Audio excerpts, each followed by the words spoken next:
American Academy of Neurology. I'm Dr. Daniel Correa. And I am Dr. Katy Peters, and this is the Brain and Life Podcast.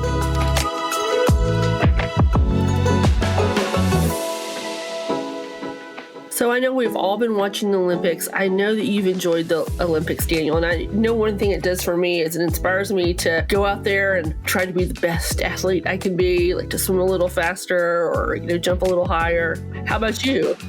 Just to move a little bit faster and higher. I definitely don't necessarily go try and spin and flip and do any of those things. They practice hard to do it well and not get hurt, and I appreciate that. I just try to do a little bit of extra running and get outside. Yes, don't get hurt. That's the key thing. Mm-hmm. Now, I know that you enjoyed the Olympics. Are you planning to watch the Paralympics? I'm definitely planning to watch them. While I was training at Walter Reed, I got to see and cheer on some of the games of the wheelchair basketball. I found the opportunities and the amazing athletic achievements by the adaptive sports program and that community really uniquely inspiring. I'm also looking forward to seeing the wheelchair race. While in New York, at times either running or watching the New York City Marathon, I've seen Marcel Hug and Madison de Rosario speed past us during the New York City Marathon, and it's going to be great to see their speed on the streets of Paris. Yeah, I plan on watching the Paralympics also, and I was really inspired by this because I got to talk to Helen Kearney. She is a Paralympic equestrian who dazzled us to win 3 medals at the 2021 Summer Paralympics in London, England. When she was around the age of 10, she started to learn to ride horses, and she just excelled and flourished at it. And unfortunately, she did get diagnosed at the age of 13 with a rare genetic neurologic condition called Friedreich's Ataxia that can affect her balance and gait. But she continued to ride and found that with being an equestrian, she was able to have sort of better control of her body. So I can't wait to hear her again today and have her share her story with us.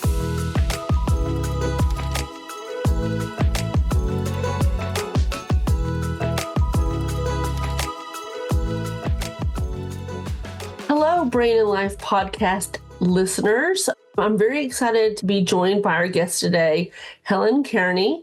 She is a Paralympic equestrian who dazzled us to win 3 medals at the 2012 Summer Paralympics in London, England. Starting at the age of 10, she began to ride horses and she excelled, hence all those medals.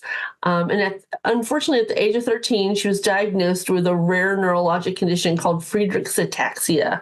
But this did not deter her or slow her down. And I'm delighted she's joining us for the Brain and Life Podcast. Hello, Helen. Hi, thanks very much for having me. Can you tell us a little more about yourself and where you're joining us from? So I'm based in Ireland.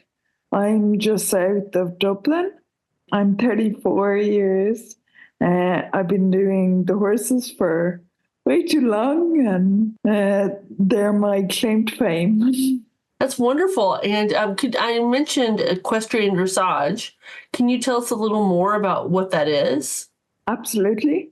So dressage is you get a test that you know about in advance, and you know the size and layout of the arena. So there's 8 markers, and the test tells you what to do with what marker. And then there is 5 judges that sit around it and mark based on what they see. And some, depending on their positions, they'll be able to see different things. So it's hard enough to get away with doing too much wrong. And how do you train the horses? Everyone is really individual in that. For me, Friedreich's, well, it affects your whole body. It's not like it impacts one limb or one thing, especially. So in general, the horses just have to be sensible and not get offended too easily. But I kind of would describe it a bit like everything works, but nothing works well. So I can give a bit of a feel with my legs. I can use the reins. Sometimes I might do a little more or a little bit less than I mean to. And that's why I just find the horses need to be able to not get offended too easily, to bear with me. And generally, in terms of training, time really helps a lot of things like that. So, for instance, one of the movements we have to do a free walk and allow the horse to stretch. Now, ideally, if you were totally able-bodied, you'd let the reins go a bit longer. But because of difficulty with my hands, I find it very hard to collect reins back up. So I have to lean forward slightly and give them a little bit more room that way. But I had one horse that used to get really worried about it and think it meant go really fast. And basically, time just helped. Little by little, he started to get the idea. But look, that took him the best part of 2 years to kind of become somewhat comfortable with it. I feel like that's not just good advice about horses, but good advice for people. Take it a little slow and let them be a little calm about it. I think that's great advice. And do you have a particular horse you're riding with right now? So yeah, I do. I have a horse at the moment. I've been very lucky. I've had kind of several horses throughout the years.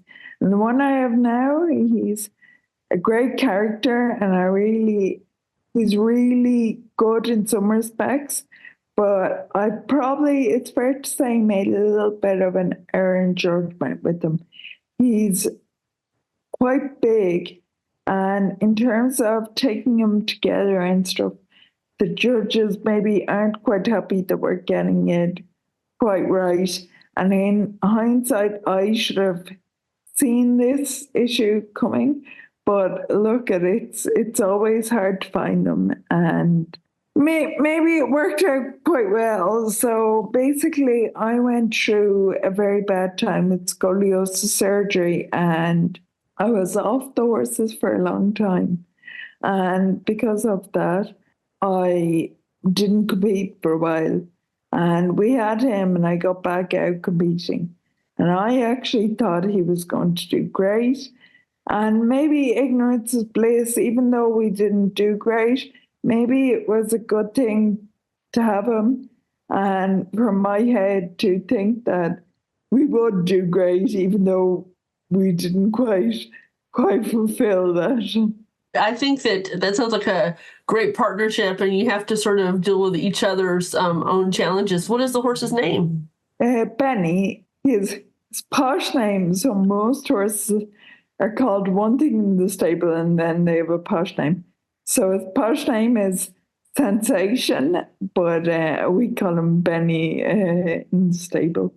I think we should all have a posh name and a stable name. I'll have to think of a posh name for myself. So tell us, you did have this wonderful experience of, participating in the Paralympics. It sounds very exciting. Can you tell us more about just participating and what it meant to you? Oh gosh, what it meant to me. It was an amazing experience. So I kind of got involved in 2008, and I saw a few people go to the Paralympics before mine, which was to Beijing. And I kind of, in my head, said, right, that's what I really want to do. I want to go the next time. And then I think because of Friedrich's, I really thought, okay, it's progressive. So, London is really a great chance. And I'm never going to have a games as close to me as London. So I probably was a bit laser focused. But things did fall into place right for me. Like finding the right horse is actually quite difficult. And I was fortunate with the way it fell. My trainer picked out the horse that I had, and he turned out to be amazing. But when I rode him, I thought it was horrible. It was really difficult. I thought she was nuts, but she was like, no, bear with me.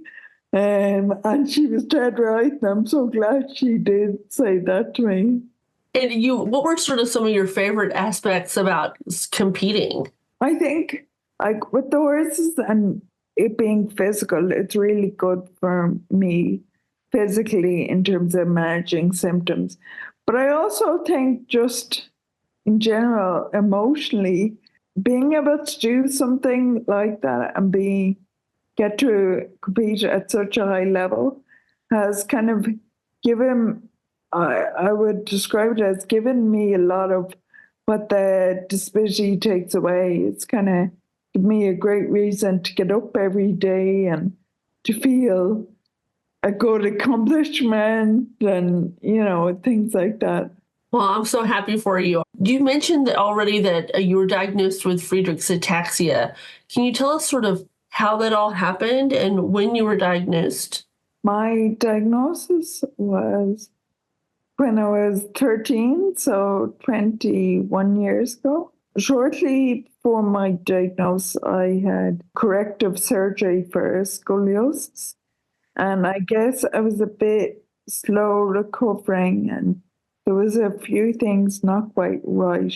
And a physio just picked up on a few things and that kind of one thing led to another. And that's how the diagnosis happened.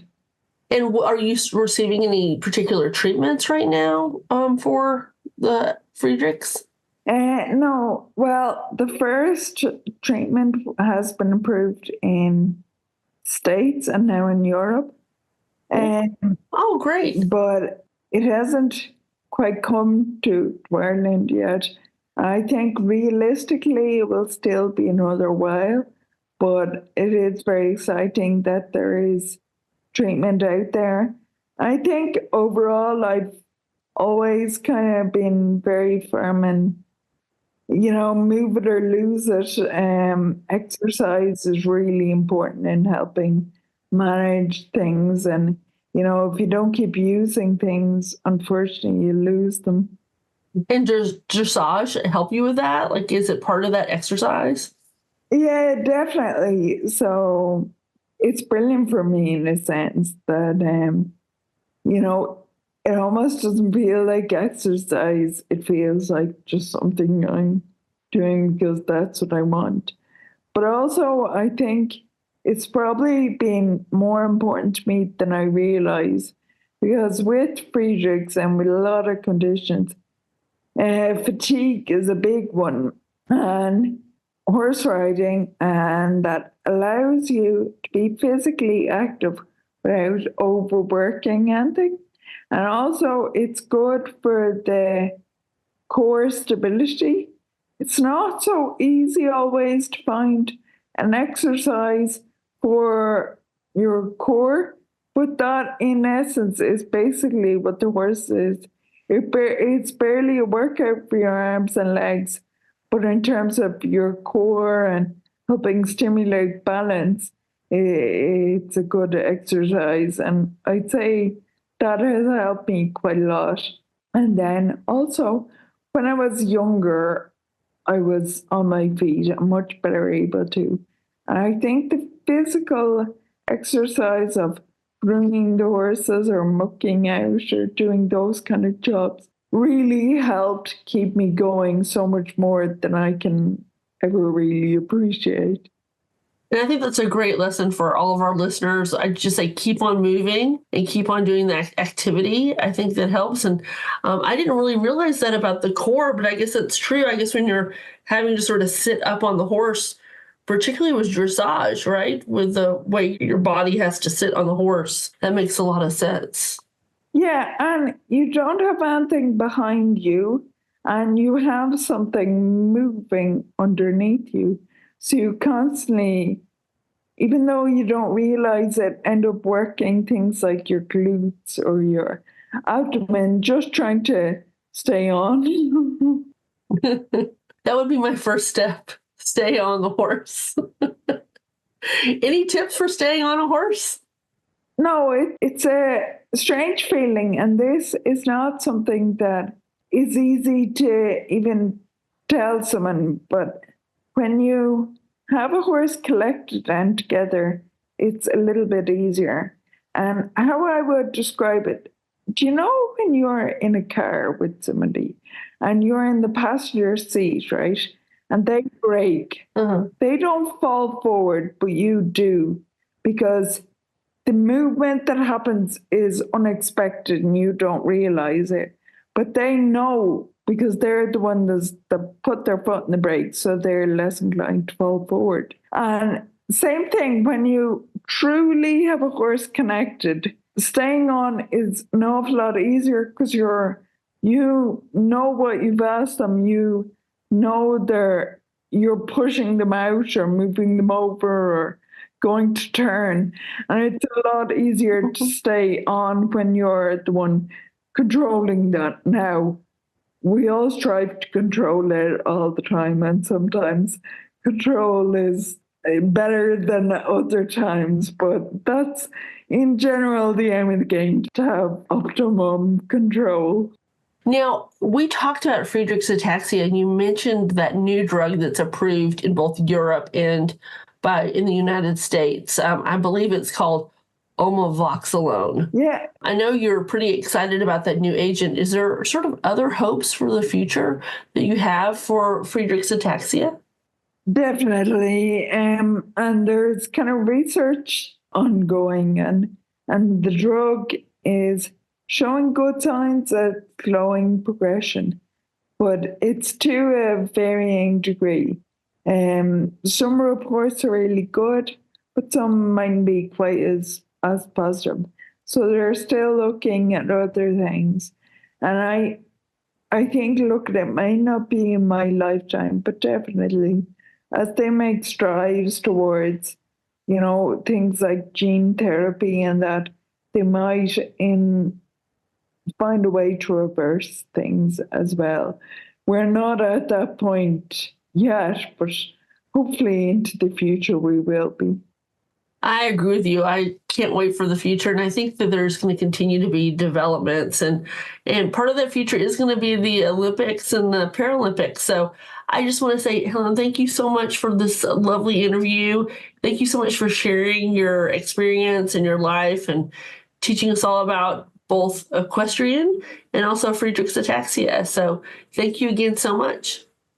Thank you so much for having me. And thanks for doing this podcast. It's a really great resource for people. And it's nice, I'm sure, for people to hear different stories and, find different avenues in life. Because I know for me, definitely the horses and the direction things have taken me is not one I would have thought of, but it's given me so much of what the disability takes away, and I'm really grateful for having the experience.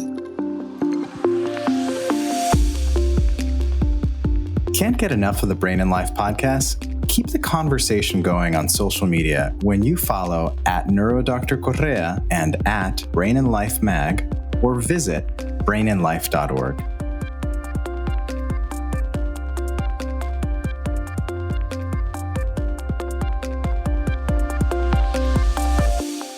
Hello, Brain and Life podcast audience. Thank you so much for joining us today. I am again Katy Peters. I'm your co-host, and I'm honored to introduce our medical expert, Dr. Subramony. He is a board-certified neurologist and neuromuscular medicine specialist at the Norman Fixel Institute for Neurological Diseases at the University of Florida in Gainesville. He is a professor of neurology and has a joint appointment in pediatrics. And so we're going to learn a lot today about child neurology. His research involves interventional and observational projects that also include first-in-human trials, and we'll discuss that also, mainly for genetic neuromuscular diseases such as Friedreich's ataxia, myotonic dystrophy, fasciculoscapulohumeral dystrophy, and also spinocerebellar ataxias.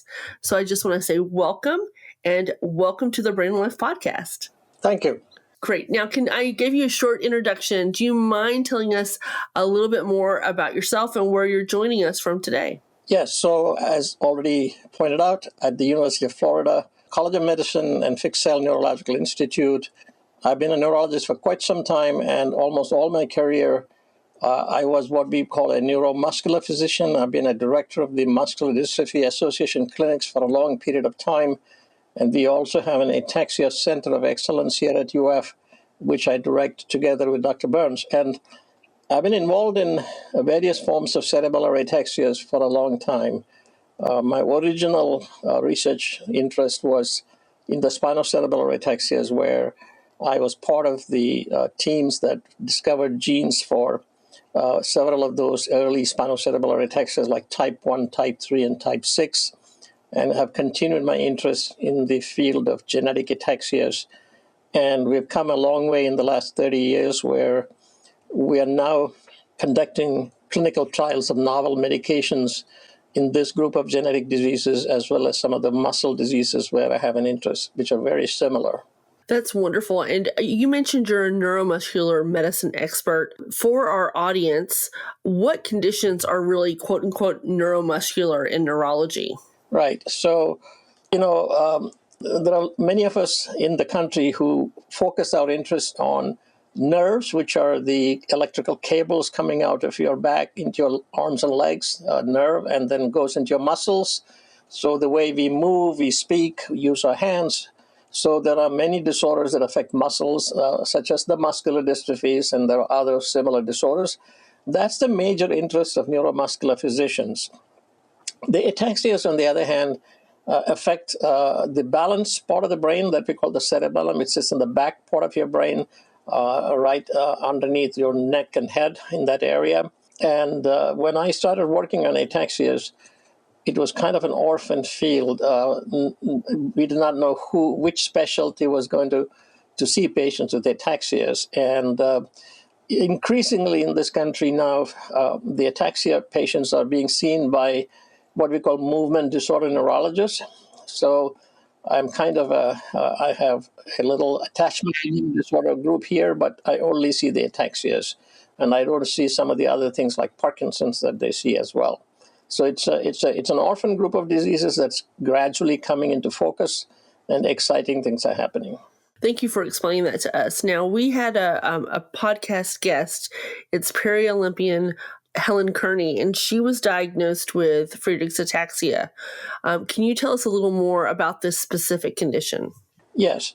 So this is a genetic condition. It's a recessively inherited condition. What that means, every gene that one gets has two copies, right? One comes from your dad, one comes from the mom. And for recessive disorder to occur, you have to have a bad copy of the gene, both from the mom and the dad, one each. If you just have one copy that's abnormal or mutated, as many people call it, you don't get the disease. So in Friedreich's ataxia, the parents are going to be normal, but each of them is carrying an abnormal copy of this gene that we call frataxin. But some of the children are going to get the bad copy of frataxin, both from the mom and the dad. So you have a double dose of it. Then you get the disease. Because when you have that situation, the gene doesn't work enough to make the protein it's supposed to make. So that's how the disorder originates, if you will. And the majority of patients with Friedreich's ataxia start having trouble, predominantly balance trouble, when they are between about 8, 9, 10, 11 years of age. So right as they're becoming teenagers, there is a proportion, maybe 15, 20%, who don't get the disease till later on in their life, after the age of 15 or 20 or 25 sometimes. And there's a small number that have problems even under the age of 8, for example. So there's a wide range of age of onset, but the majority will have symptoms by the time they're about 10, plus minus 1 or 2. One of the things we have realized is that there is nationwide, if you look at the database we have, there's a bit of a delay in diagnosis, usually about 3 to 4 years after symptom onset. Okay. All right, and we can talk more about it because as treatments become available, we would like to shorten that time to diagnosis. What diagnostic tests are you using to evaluate for Friedreich's ataxia? Right. Maybe I should paint a quick picture of how these children, particularly the children, get diagnosed. That's Because perfect. a lot of times, the parents get worried because the child is a little bit clumsy, fidgety, doesn't seem to be able to keep up with their peers when they're 7 or 8. They may be falling a bit more easily. A lot of times they end up in the pediatrician's clinic, and generally, at least this is my maybe not well informed, but my guess that pediatricians like to be reassuring to parents. They don't want to go, this is a rare disease, so this is not in their radar. So they talk about, let's wait and see what happens, but if they see the child back in a few months, the child is clearly more stumbly. So there is a decline, and that should tip off the people that there's something going on. And typically the patient may be referred to a neurologist, like a pediatric neurologist. Sometimes these children, a lot of times they have a foot deformity. They end up being referred to an orthopedic surgeon because of the foot problem. And a substantial number are picked up even during school exam as having scoliosis in their spine, even before the onset of the symptoms of Friedreich's ataxia. So it takes a while for them to end up with pediatric neurologists, and pediatric neurologists are pretty skilled at making a diagnosis of Friedreich's ataxia. They find that the children have trouble with feeling things in their legs, particularly what we call position sense. These children have poor ability to figure out where their joints are. They often lose their reflexes when they tap them with a hammer. And then they have abnormal nerve conduction, which is not a very pleasant test, but that's one thing we see. Occasionally, though, because the peripheral nerve is affected before the cerebellum. So both the cerebellum and the peripheral nerve are affected by this disease. Sometimes early on, a little bit of a misdiagnosis happens. They think of this as a hereditary neuropathy, for example. There's a condition called Charcot-Marie-Tooth disease, CMT. And that's often a misdiagnosis for a short period of time before the pediatric neurologist stumble onto the idea that this is Friedreich's. But I would say that's not very common. Most pediatric neurologists can recognize and diagnose this disease. The one other thing is, of course, the ultimate confirmation of diagnosis comes from analyzing the gene for the Friedreich's mutation. Now, the Friedreich's mutation is one of maybe 50 or 60, I cannot keep up with the numbers, growing list of conditions where the genetic mutation is called a repeat expansion. So what that means is that these molecules that make up the DNA, they kind of occur in a repeated fashion in many parts of our genes, even in normal people. So we all have, for example, the repeat that is involved in Friedreich's ataxia is called GAA repeat in the gene, which is called frataxin. Normal people have fewer than, I believe, 44 repeats, but patients with Friedreich's ataxia will have much longer repeats, certainly usually about 66 or more in both copies most of the time, and that causes the disease. The reason I bring that up is to detect this kind of repeat expansion, you need a specific test that looks for the repeat expansion. And many other gene tests that are currently available, which are often commonly used in genetic conditions called sequencing tests, do not detect the Friedreich's mutation. So there's sometimes a delay because a wrong test was asked for at the genetic level. So there are a few reasons why these children tend to have a little delayed diagnosis, but we would like to shorten that. Well, so once you diagnose a child or a teenager or whatever age, what are really the immediate priorities? Like, now I need to manage this patient, I need to help them. What is the first thing you do? Well, again, let's just talk about the 70-80% that are children, teenagers, and then into their teens. They do have declining balance. Of course, one of the major help they need is with their motor abilities. As you know, there is no currently a medication that dramatically makes the motor abilities come back to normal, take it away completely, but we'll talk about the approved medication that seems to help the motor abilities in a minute. They may need appropriate rehabilitation, physical therapy, occupational therapy at that time, and help with their schooling if need be, like adaptive methodology in school, information to the education system about the handicaps these patients are facing. Now, they are very smart. These kids don't have a learning problem, but they may need some help with their motor problems and handwriting and things like that. We call it a multisystemic disease, so the mutation certainly causes problems in other parts of the body. One of the key ones is the heart. So there is what we call a cardiomyopathy. Unfortunately, physicians like to use obscure words for simple things. So cardiomyopathy simply means trouble in the heart. And we find that at this age, when it begins, probably 40–50% may have an abnormal echocardiogram, which is a common test to be done. So these patients require a cardiologist to see them on a regular basis because they can pick up these abnormalities. Spinal deformity is often seen in this childhood age group in a substantial number of these children, and it causes pain.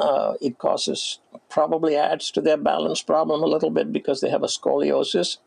So orthopedists need to be involved in the care of these children and watch the spine. And there are certain numbers on the spine X-ray. When they see that, they may want to say, maybe we correct it. A lot of times they may use a brace to prevent the scoliosis from getting worse. So orthopedics and rehabilitation and cardiology care are very, very important. I completely agree with you that it sounds like it really takes an interprofessional, multidisciplinary team to really take care of these great patients and to, have them maximize their quality of life. Now, our Paralympian guest, Helen Kearney, she actually became an equestrian and won medals at the Paralympics. And I think that's just so inspiring. Are there certain strategies like exercise and rehabilitation that you recommend for your patients? Right. So certainly physical therapy and occupational therapy directed at the legs and the arms and maximizing function, because PT and OT personnel they're not like neurologists. They don't care what their reflexes look like. They are involved in function. How can we make the function better? So that's very important.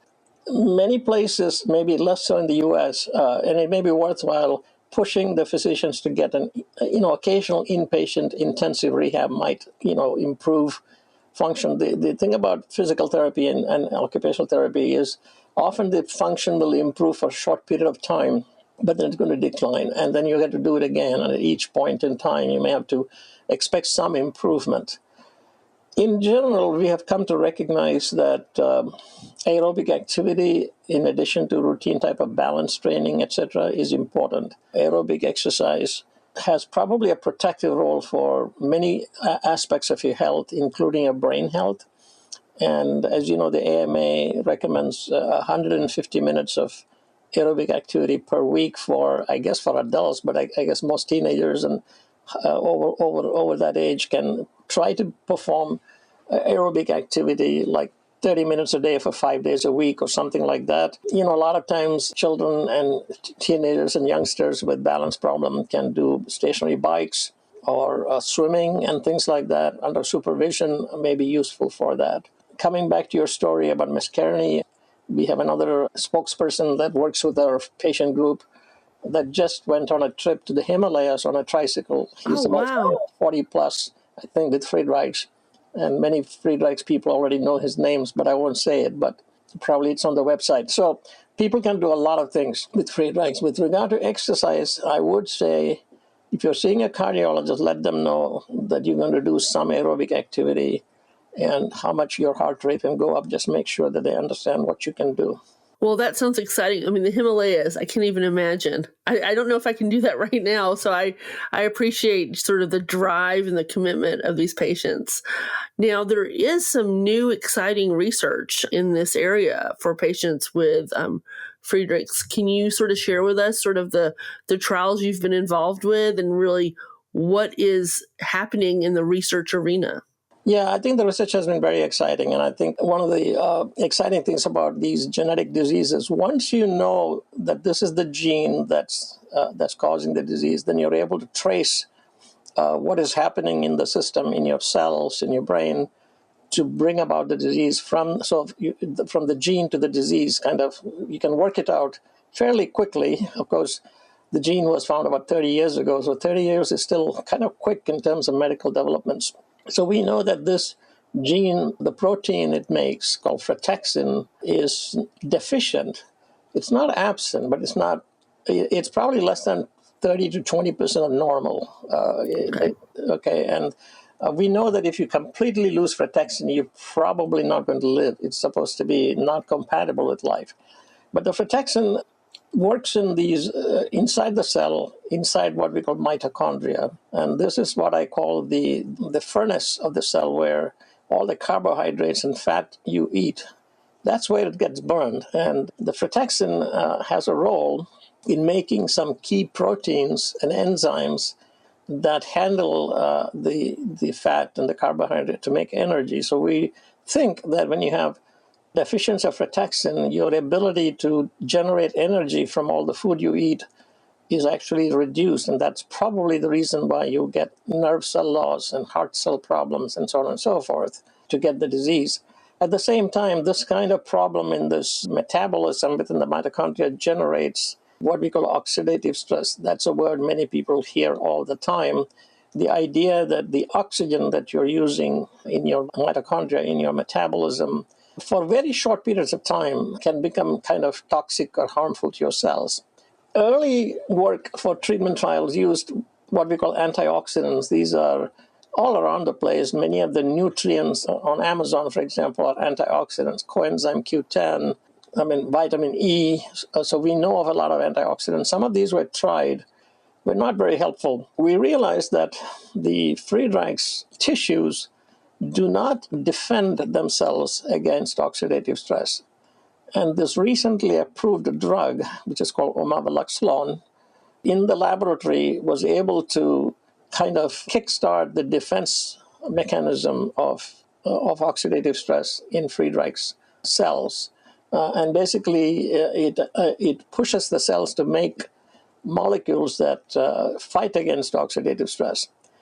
And it was a nice feeling to see the first trial in Friedreich's to have a positive result, where the result seemed to keep up with what we predicted it will do. So it certainly seemed to have a slowing down effect. It is not something that will, completely get rid of everything. But what we saw was that patients who were taking omaveloxolone in the trial, it was for 48 weeks, did perform better based on a neurological scale compared to the people who were not taking the drug. And then we did other kinds of analysis on the same data. We had followed these patients for 4 or 5 years in the trial. And we looked at the patients who got on the drug later on after their placebo experience. They were put on the drug, and also compared them with what we call a natural history data set. We have been collecting information on Friedreich's for a long period of time, what happens to the children and patients year by year, and we could compare them with that group. In all these analyses, patients who were treated with OMAV appeared to slow down a little bit compared to the placebo and non-treated patients. Over a period of a year, they probably had a rescue that's worth about 1 year of progression that would happen naturally. So if that makes any sense. So they did not decline by the amount that they would have declined over 1 year. That's what led to the approval of OMAV. I would say that there are more exciting things, because the current research scenario is actually directed at the gene itself. Oh, interesting. So how can we make more frataxin even when they have the mutation? And two studies are already phase 1, early phase trials. One is actually to put the protein back by injecting it under the skin, pretty much like insulin is given for diabetes, except to get the protein into the brain is a bit more difficult, a bit more complicated perhaps.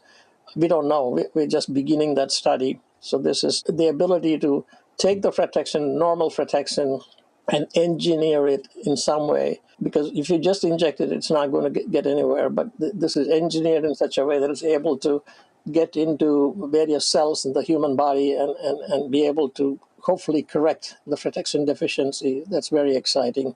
Very clever people in the laboratory also have designed synthetic molecules that'll go to the gene itself, to the DNA, and be able to, based on our understanding of how genes are regulated, these molecules are able to push the production of the frataxin gene to a higher level, even when they have the mutation. It's like brute force pushing it through the block that the gene has, if that makes sense. So that also is an early trial. So these are very exciting things, because these will hopefully, if they're able to bring the frataxin level back to about 50%, and that's another interesting thing, because the parents who are carriers have only 50% of frataxin compared to normal people, but they do okay. So if we can get the frataxin up to half normal, you're going to be okay from what we can see. So that's the aim of these kind of drugs, to bring the frataxin up, and you would think that if you're able to do that, it should have a tremendous effect on the disease. Well, you're giving us so much hope. I mean, and I just would have to say those children and those parents are so brave, to go into those studies that are, first in human. So that go from like the mice into the human. So I think that's, fantastic. And for our Friedreich's patients, just getting to 50%, it's like crossing the finish line just to get to that 50% of that gene. Yeah. I mean, I would also say, having dealt with the families and patients, it's a tremendous group of patients and families, and they fight for it, and they're extraordinarily courageous, and they come for studies. And the Friedreich Ataxia Research Alliance, which is the patient support group, has done a tremendous job of pulling people together and acting as a link between patients, families, clinicians, research groups, and industry and regulatory people, so this whole work can move forward in a very concerted, orchestrated fashion. Well, Dr. Subramony, I think that you've just done so much to help this patient population and to be a champion for them.